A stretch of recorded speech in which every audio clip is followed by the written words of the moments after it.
Bienvenidos nuevamente a, el News Digitales en versión Living, ¿no? News Digitales en versión Living.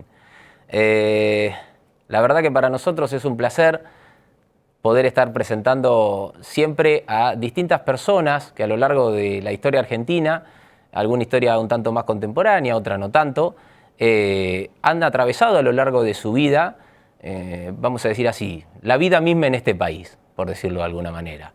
Lógicamente cada uno lo hace desde su propio lugar, cada uno lo hace desde su cuna. En algunos casos la pasión de ciertas situaciones lo llevan en la vida a estar en momentos difíciles, a estar en momentos complicados, en los que no todas te salen bien, y a estar también de alguna manera en momentos en donde, sí se puede dar uno una alegría, un gustito, ¿no? O así por lo menos parecería la vida muchas veces en este país, de acuerdo a los campanazos que muchas veces se da en términos políticos y según los determinados gobiernos. La verdad que me complace presentar al invitado del día de la fecha porque, por decirlo así, vive en los libros. Es una persona que en una historia de su vida pública, política, podríamos decir, lo han marcado a fuego. Obviamente que él siguió con su vida, no en todo momento de ella se vio atravesada por el sistema político de la Argentina, pero sí con momentos muy duros, sobre todo en etapas en las que quizás hoy muchas veces no se llega a recordar con continuidad a lo largo del tiempo, ¿no? Le tocó estar en la noche de los bastones largos, que es sin duda un momento muy, muy trágico de nuestra historia y desde el cual vamos a partir para presentar ahora sí al invitado del día, a Raúl Timerman, a quien, desde ya le agradezco la presencia hoy en este living. No, al contrario, muchas gracias a ustedes por la invitación. Efectivamente, yo estuve la noche de los bastones largos en Exacta, yo era estudiante de Ciencias Exactas de Química, pero te diría que si vos querés señalar el comienzo del recorrido por la vida que he tenido, cuando yo fui a primer grado inferior, Evita vivía todavía. No. O sea que ahí empezará la época que había primero inferior, primero superior. Yo vivía en un conventillo en la calle Pasteur, cuando tenía 6 años, 5, 6. Pasteur 745 al fondo, planta baja, vos abrías una puerta de madera desvencijada y entrabas a un patio al que daban varias habitaciones. La primera habitación de la derecha vivíamos mis padres y yo. Había una cocina común, un baño común para todas las habitaciones. Yo iba a un colegio, era pleno barrio 11, yo iba a un colegio que quedaba en la valle entre Ascuénaga y Pasteur, era en la mitad del barrio del 11, pero tenía nombre de Recoleta, el colegio se llamaba Manuel Quintana. Parecía estar mal ubicado en ese lugar. Ahora, era una época en que, digamos, vos salías de primero superior o segundo grado sabiendo leer y escribir. Aprendías con el libro UPA, con la lectura Con la razón de mi vida, de Evita. Tenías una libreta de la Caja Nacional de Ahorro Postal, te hacían todo una cultura del ahorro, tenías revisión odontológica, merienda en el colegio. La escuela pública era la buena escuela, la privada era donde iban los que repetían en la pública. Me voy a detener un segundo, Sí. porque hay algo que dijiste, que me llama mucho la atención, más allá del hecho que después quisiera que cuentes sobre tu vida en ese momento con Evita, ¿no? Pero digo, ¿podemos decir que esa era la simbiosis de un peronismo en el gobierno? Sí, digamos, Perón tenía una concepción. Era un gobierno muy particular, era un gobierno, te voy a decir en particular la situación de mi familia. Mis padres militaban en el Partido Comunista, el Partido Comunista estaba proscripto por Perón. Era un gobierno muy autoritario, hay que ubicarse en la época. Claro. Digamos, la oposición no tenía entrada en los medios, era un gobierno complicado, pero tenía una idea de que había que organizar a la comunidad, la idea de Perón era la comunidad organizada, la idea era la armonía entre el capital y el trabajo. No te olvides que en ese momento, en contraposición a eso, era el comunismo, digamos, lo que la Unión Soviética había consolidado después de la guerra, y el mundo se dividía en el mundo capitalista, el mundo comunista. Perón adoptó siempre una especie de tercera posición. Perón decía hay que hacer lo que más le conviene al país, digamos. Claro. Bueno. Una posición nacionalista, podemos pensar, con un término, por darle un término, ¿no? Era profundamente nacionalista. Indudablemente ese era un Perón, 45 al 55. El Perón que retornó al país era otro Perón, mucho más formado, con una visión más de estadista, claro. Digamos, no le daba la edad para encarar el trabajo que tenía que encarar, pero era un Perón muy enriquecido con el tiempo. Pero volvamos a la noche de los bastones largos, porque es una época interesante esa. Sin duda, o sea, estamos hablando de un momento en el que, como usted dijo, se gobernaba con un autoritarismo, y de alguna manera eso era en ese momento el gobierno de Onganía. Exactamente. El gobierno de Onganía, que había asumido un mes antes de la noche de los bastones largos, poco tiempo antes del golpe de Onganía, se hizo la elección de rector de la UBA. En ese momento, en la Universidad de Buenos Aires, en las distintas facultades, había dos agrupaciones mayoritarias. Una era el reformismo, que iba de un reformismo gorila a un reformismo de izquierda y progresista, y el otro era el humanismo, que iba también de un humanismo de derecha a un humanismo de centro, e incluso un humanismo del tipo social cristiano, progresista. Era el humanismo y el reformismo. La Reforma llevaba como candidato a rector de la UBA a Rolando García, que era el decano de Exactas, que después dirigió los comandos tecnológicos de Perón. Y el humanismo llevaba a Hilario Fernández Long, que era un social cristiano humanista. Por poco margen se hacía la elección a través de los delegados, los consejeros de todas las facultades. La elección se hacía en el aula magna del Colegio Nacional Buenos Aires. Muy interesante el sistema, se hacía por punteo, se iba viendo qué votaba cada uno. Bueno, se hacía todo un poroteo permanente. Y gana Hilario Fernández Long, que en ese momento podía ser la derecha. Sin embargo, producido el golpe de Onganía y la intervención a la UBA, hace una defensa férrea de los intereses de la Universidad de Buenos Aires, un hombre profundamente democrático. Era otro país, era otro país. La noche de los bastones largos fue de alguna manera el comienzo del deterioro de la Universidad de Buenos Aires.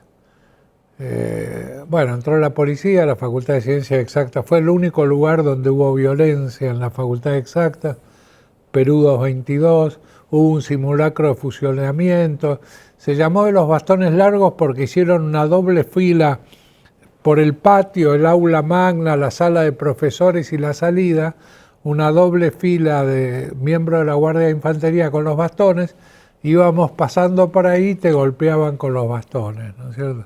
Yo estoy en una foto que apareció en el diario La Nación con un paraguas atravesado acá. La punta del paraguas está doblada porque le pegaron ahí con uno de los bastones. Nos llevaron a la 22, me acuerdo, nos pusieron a todos en una celda. A las 2 horas entra un oficial y empieza a anotar la gente. Dice, ¿quiénes estaban? ¿Quiénes habían sido detenidos en una universidad pública? O sea, ¿no? Porque acá también es como que se olvida quizá ese dato o ese hecho. Sí. Hoy las fuerzas federales uno no imagina que puedan irrumpir en un aula, pero en ese momento... Bueno, respecto a lo que vino después, era nada eso. Pero fue un antecedente muy grave de un gobierno, ¿no? Para tomar después puntapié a otros que suscitaron y que fueron quizá mucho más graves, ¿no? Pero una toma de posición por parte del gobierno, un gesto de autoridad fuerte respecto a lo que quería la universidad, consiguió, pero hay una... Yo fui a la 22, que estaba en el puerto. Ahora es Puerto Madero, pero en esa época era el puerto, digamos. Claro. Y entonces toman a una persona y dice, ¿usted cómo se llama? Y él le dice, el señor es norteamericano. Era un profesor americano, Ambrose. Y el oficial dice, ¿cómo? ¿Hay extranjeros aquí? Y agarra, cierra la puerta y se va, pensando que es una cosa subversiva, qué sé yo. A la hora vuelve, le dice Ambrose, usted puede retirarse. Se ve que llamaron de la embajada. Para ver quién era la persona en cuestión. ¿Y cómo fue pasar ese momento? Digo, en su caso particular, para que también un poco todos los que quizá están viendo también a lo largo de este ciclo la entrevista, ¿no? ¿Usted en ese momento era un militante activo políticamente? Sí. ¿Estaba muy bien embanderado? ¿Se sabía quién era? ¿O usted sentía que de alguna manera estaba ahí también en parte por un compromiso con otros estudiantes de defender? No, yo en ese momento estaba afiliado a la Federación Juvenil Comunista, la FEDE. Digamos, yo pensaba que un mundo mejor era posible, que era posible construir un hombre nuevo, que el socialismo era el futuro, que la Unión Soviética era la vitrina al mundo, digamos. Tenía una idealización de las cosas que si miro ahora la gente que participa en política, digamos, es otro mundo, digamos, todo eso no existe. ¿Siente que hoy no se piensa en eso? O sea, digamos, quedó de lado lo ideológico. Para nada, la posibilidad de que un mundo diferente. Yo veo en los focus group con jóvenes, por ejemplo, todos lo que piensan es en una salida individual, digamos, ¿qué voy a hacer con mi vida? Ni siquiera piensan en la idea de formar una pareja, tener una familia, un hogar, un coche, un trabajo seguro, no. Piensan en la posibilidad de independizarse. ¿Cómo hago para ser independiente? Por ejemplo, un ejemplo típico, un chico en uno de los focus group, chico de 17 años, dice, yo estoy empleado en una barbería ahora porque quiero quiero aprender el oficio porque quiero ponerme una barbería. Es decir, la salida es hacer algo a nivel individual, por cuenta de uno. No piensan, no aparece en los grupos esa sensación de participar de una epopeya de conjunto para hacer algo mejor, digamos. ¿Usted siente que a lo largo de estos años, de una persona que pasó, bueno, vamos a decir así, por 3 momentos muy fuertes que tuvo la Argentina, entre ellos, bueno, ese golpe de Estado que también sirvió como para después un retorno de Perón en andas, digamos, ¿no? Que le tocó atravesar también de cerca como un activista político, vamos a decir así, de la militancia, pero también desde el compromiso de uno como persona. Hoy lo que observa, a partir de también un trabajo que ha llevado adelante durante mucho tiempo, que tiene que ver con el conocer la opinión pública, escuchar y sentir de alguna manera cuál es la opinión de los ciudadanos, porque bueno, también en eso digo, voy a poner el foco y vamos a poner el hincapié, me parece correcto, Raúl, también mencionar, todo el trabajo que vos hacés detrás en ese análisis, ¿no? De tanto tiempo de la política y de la cosa pública. Hoy el individualismo llegó y llegó un Milei a presidente también a partir de eso. El proceso por el cual nosotros seguimos muy de cerca con Sheila Wilker el ascenso de Milei porque lo veíamos venir, aún antes de que sea electo diputado por la Ciudad de Buenos Aires. Fue fantástico ese fenómeno, porque nosotros, después de que él fue electo por la Ciudad de Buenos Aires diputado, nosotros seguimos con el mecanismo de hacer grupos focales en todo el país. Digamos, la pandemia enseñó a hacer grupos focales por Zoom, digamos. Es decir, no hacían falta que sea presencial. Y eso facilitaba que participe gente de distintas partes del país. Me acuerdo de una persona de Córdoba que decía, yo lo quería votar a Milei, pero la boleta no estaba en el cuarto oscuro. No estaba porque era candidato en la Ciudad de Buenos Aires, pero ya había obtenido trascendencia de tipo nacional. El único candidato, en esa época yo hacía el pica pica con el gato silvestre, y me acuerdo que cuando mostrábamos que el único candidato que crecía era Milei, me decían, bueno, pero ustedes lo están inflando a Milei. No, hombre, es la opinión pública la que infla a Milei, no somos nosotros. ¿Cuál es el proceso por el cual se da Milei? Mira vos, independientemente, digamos, había ocurrido un fenómeno en el cual Cristina Kirchner, que había ganado con el 54% de los votos, en su segundo gobierno se fue deteriorando en la opinión pública hasta tener al país dividido más o menos mitad y mitad. Cuando se hacen las elecciones donde Daniel Scioli es el candidato por el Frente para la Victoria, pero el kirchnerismo sostenía que el candidato es el proyecto, no era Daniel Scioli, y le pusieron, bueno, un candidato a vicepresidente y un candidato a gobernador en la provincia de Buenos Aires. Digamos que no lo ayudaron mucho, finalmente en un balotaje con Mauricio Macri pierde por 2.3, digamos, por un escaso... Ahí la sociedad quedó dividida y ahí de alguna manera quedó... En ese momento estaba dividida. Un grupo que podemos coincidir en algo vinculado más hacia la derecha y un grupo vinculado más hacia ideas de la izquierda, para poder de alguna manera graficar o sentir que de alguna manera se dividen las aguas. Así es. Más allá de que si después el voto termina siendo lo suficientemente racional en lo ideológico, por el punto de pensamiento de la masa crítica, si llega al análisis, al menos así quedó, porque quedó Mauricio Macri representando un sector y Daniel Scioli representando a otro. Era la primera vez desde hacía mucho tiempo, y sobre todo en la historia reciente de la Argentina, en un sistema democrático, que quedaban casi 50-50 las divisiones. Es verdad. Pero no te olvides que Alfonsín, cuando se hace el Pacto de Olivos para la nueva Constitución del 94, obtiene dos grandes triunfos que logra poner dentro de la nueva Constitución, basado en que Menem quería volver a ser reelecto, digamos. Se dio en un montón de cosas. Uno es el tercer senador en la provincia, porque de esa manera el radicalismo se aseguraba un senador por provincia, porque siempre era segundo, la mayoría de las veces era segundo. O sea que podemos recordar, ¿no? Y para esto viene el caso, digo, que esto de que las leyes electorales no se acomodan de acuerdo a las necesidades del gobierno o de los gobernantes, podemos desmitificar que eso no es real, que siempre de alguna manera hay hacia la gente, digamos, el sistema electoral que se presenta es el que las condiciones del sistema político lo permiten y lo quieren, ¿no? Y la segunda condición que obtuvo Alfonsín es el balotaje. El peronismo no puede ganar un balotaje. Vos fíjate, cuando se dio una situación la primera situación que se da de balotaje se da con Néstor Kirchner, que entra al balotaje junto con Menem, Menem se baja, no participa, no hubo balotaje. Llega Néstor a la presidencia, de hecho. Así es. La segunda situación, después Cristina gana las dos veces en primera vuelta. La segunda situación que se da es con Daniel Scioli, con Mauricio Macri, y gana Macri. La tercera situación que se da es Massa con Milei, gana Milei. Peronismo nunca ganó un balotaje. Y esa era la idea de Alfonsín, digamos.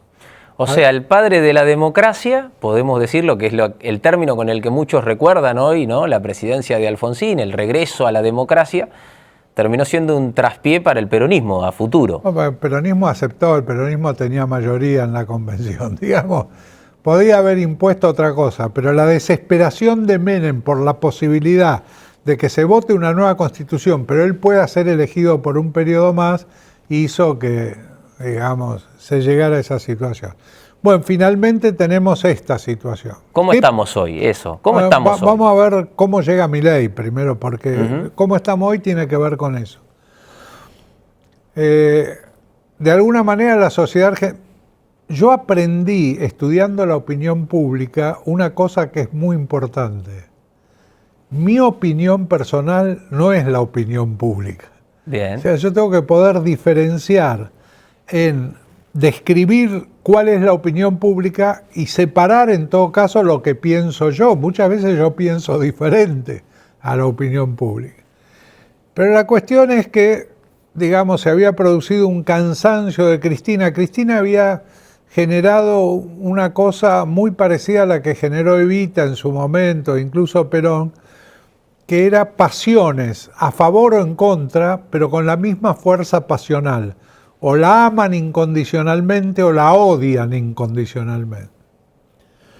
Macri aparece como una situación nueva, gana por muy pequeño margen, Y bueno, es una decepción para el electorado del gobierno de Macri, tal es así que Alberto Fernández gana en primera vuelta.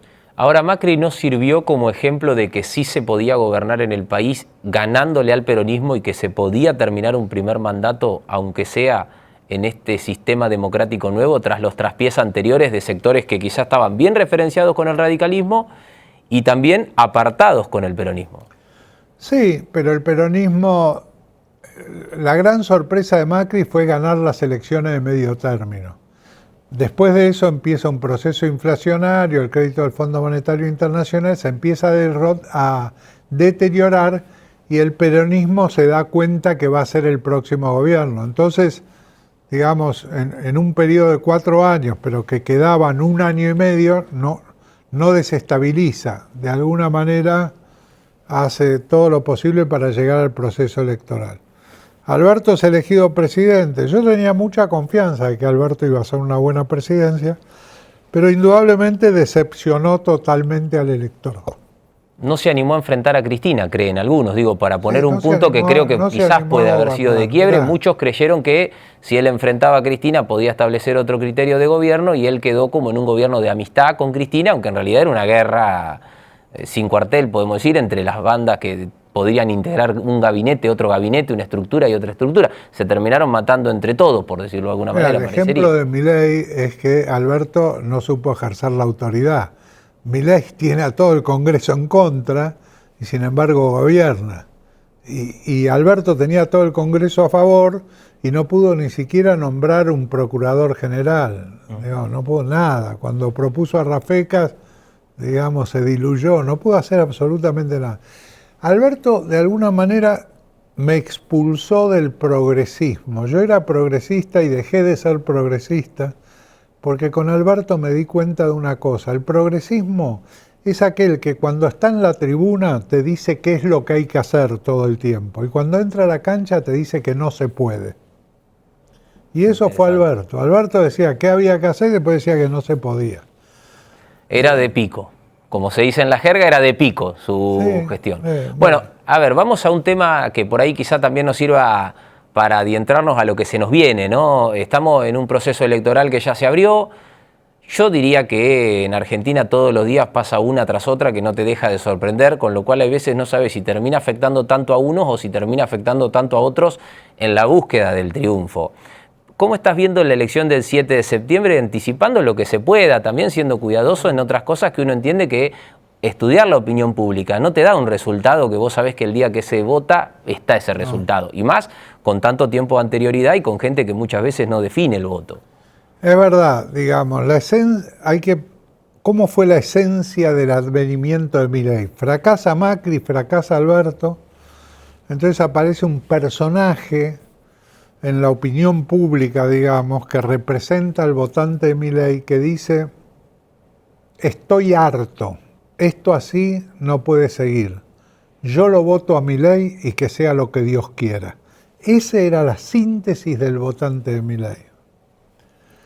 Bueno, votaron a Milei y fue lo que Milei quiso, a lo mejor, o la fuerza del cielo quisiera.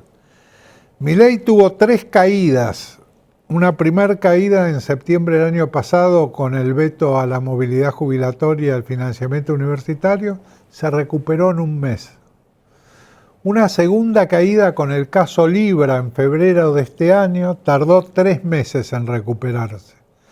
Y una tercera caída, que fue a principios de agosto con el triple veto, discapacidad y moratoria jubilatoria, aumento a los jubilados, que llegó a estar, hace 40 días Milei estaba en 49% de aprobación de gestión.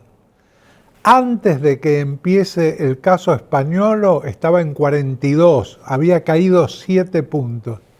Ahora es posible que estén alrededor de 40, 39. Vamos a terminar de hacer una medición el jueves. O sea, esto lo golpea al gobierno. Hay que tener en cuenta que este gobierno tiene un 30% de núcleo duro, que diga lo que diga Milei están de acuerdo. El gobierno calculaba antes de lo de Españolo que iba a sacar entre el 38 y 40% a nivel nacional, lo que era una buena elección, digamos. Para el gobierno más de 40 sería excelente y menos de 35 sería muy malo. Acá las cosas pueden llegar a pegar un vuelco fuerte si el deterioro hace que el gobierno saque menos de 35 en la nacional. ¿Qué pasa con la provincial? Todo lo que está medido es antes del caso español. Está claro, hoy en este momento estamos atravesando ese caso, por lo cual hasta sería medio infortuito creer que algo puede estar resuelto hoy, cuando generalmente la gente hasta que pone el foco de atención y hasta que escucha y hasta que se informa, tarda un tiempo en asimilar y procesar qué va a hacer con su voto. Fíjate que el efecto de las medidas lo podés evaluar entre 7 y 10 días después que son tomadas, porque tiene que decantar en la opinión pública. Pero bueno, si tomás antes del caso Españolo, en la provincia de Buenos Aires,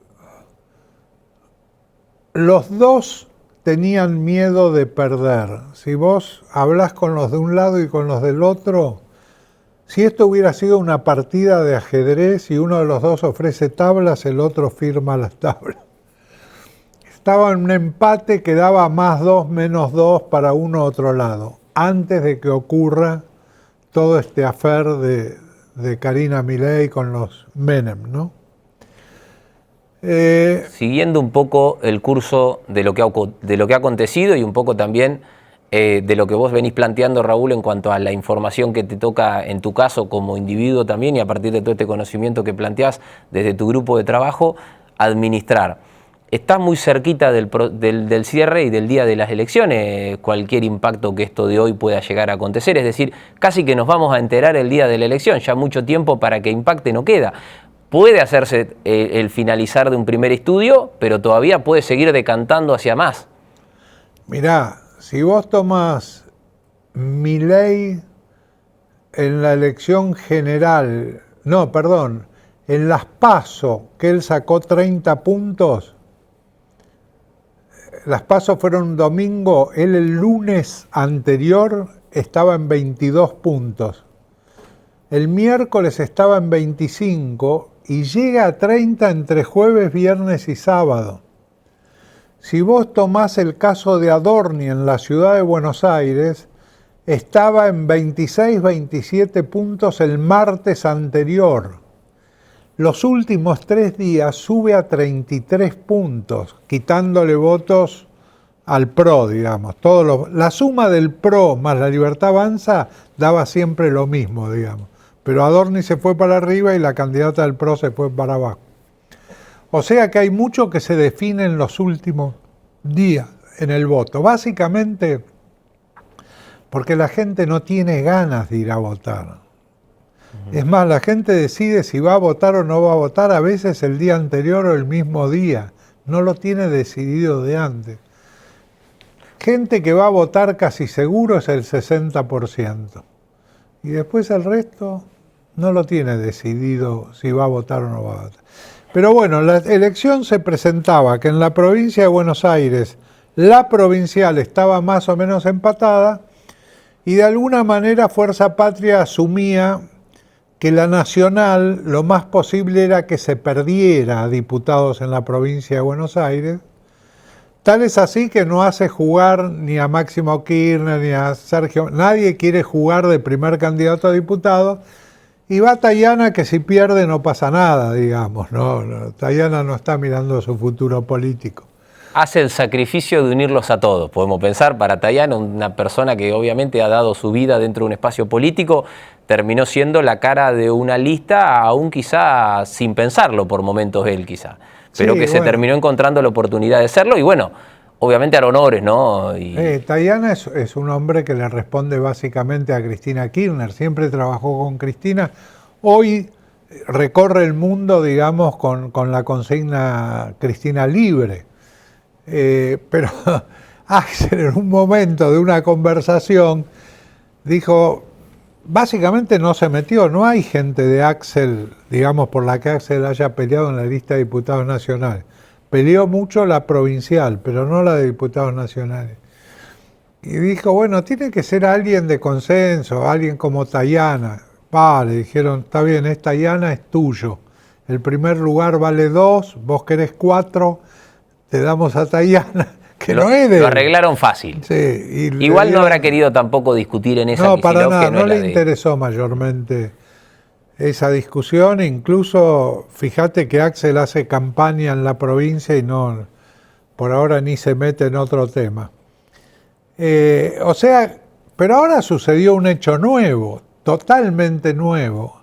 No sabemos qué medidas va a tomar el gobierno, cómo va a reducir el daño. Vos generalmente, cuando hay algo que te afecta muchísimo, bueno, un gobierno serio lo que hace es un comité de crisis que discute cómo hago para reducir el daño. Por ejemplo, separo a Lule Menem del gobierno, le digo que renuncie. No, es decir, tomo algunas medidas drásticas de ese tipo. Por lo menos de impacto para la opinión pública. No lo pública. Presento a Martín Menem como candidato a dirigir la Cámara de Diputados en el nuevo periodo. Y hago conocer ese tipo de medidas y, bueno, inicio demandas. Yo no sé si el gobierno está angustiado, porque indudablemente todo el silencio y la no referencia al... El único que podría ordenar un poco, pero no le dan el poder para hacerlo, es Guillermo Franco, que es el más racional dentro del gobierno, podría ordenar un poco la cancha. Pero indudablemente hay un silencio por parte del gobierno sobre el caso que de alguna manera, digamos, revela la angustia que se vive dentro del gobierno. El otro día yo me preguntaba si la angustia es porque no saben que quiere Spagnolo o porque sí saben que quiere Spagnolo. Interesante análisis. Bueno, Raúl, la verdad que ha sido un hermoso placer tenerte hoy en el piso. Creo que se ha hecho un análisis bastante interesante. Nos encantaría, lógicamente, que sabemos que falta tiempo todavía para la elección nacional, pero bueno, que si tenés tu tiempo disponible nos puedas venir a compartir también tu análisis de cómo va a enfrentar el gobierno esa batalla. Hoy sabemos que falta mucho, también es consciente el televidente, aunque en este caso nos van a estar viendo por YouTube, yo no sé cómo se le debería decir en este término, pero el youtuber que nos va a estar analizando y viendo la entrevista, que bueno, en política las cosas cambian de un día para el otro, con lo cual futurismo muchas veces, por más de que uno espere, no podemos hacer. Bueno, te agradecemos realmente la presencia acá en los estudios de News Digitales. No, al contrario, muchas gracias a ustedes. Y como alguien dijo una vez, Argentina es un país donde te vas por 10 días y cuando volvés todo cambió. Te vas por 10 años, volvés, todo sigue igual. Muchísimas gracias, gran reflexión de cierre. Ante la llegada del frío, es importante protegerse de la gripe. Si estás embarazada, vacunate. Si tu hijo tiene entre 6 y 24 meses, vacunalo. Si tenés 65 años o más, vacunate. Saca turno en buenosaires.gov.ar/gripe. Buenos Aires Ciudad.